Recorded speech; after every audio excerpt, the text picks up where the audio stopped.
Corporal Oliver David Bainbr of the Royal Dragoon Guards receives the Military Cross. We were on an operation in Helmand, Afghanistan obviously, and we were providing overwatch on Jackal vehicles for our two dismounted troops who were withdrawing from an enemy stronghold to withdraw back to base.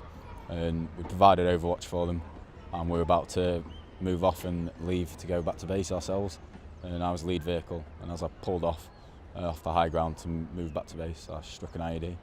Bainbridge's driver, who had a suspected broken femur, was semi-conscious and in shock. Quickly seizing control, Bainbr conducted effective first aid before reassuring his gunner, who had been blown from the vehicle and was disorientated, and directing him to safety.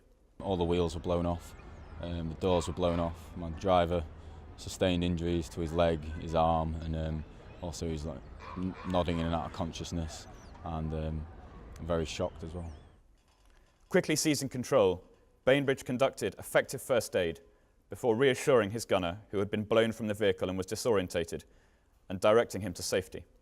As we started to clear around the vehicle and get the casualty, my driver, Kazivac him, some insurgents arrived and pinned us down with machine gun fire, which was landing next to our feet, hitting the vehicle, bouncing around, whizzing all around us.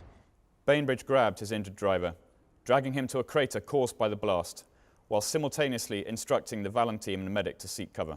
We were still under fire, so I laid on top of him, tried to return fire with a rifle, but because it had just been blown up, it was broken, so it wouldn't work.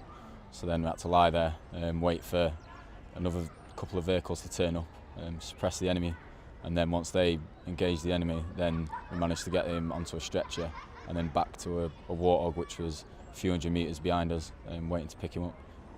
He then went from Warthog to a PB and got helicoptered back to Camp Boston. This action typifies Bainbridge's character, noting that during his military career, he's been struck by improvised explosive devices on no less than 3 occasions.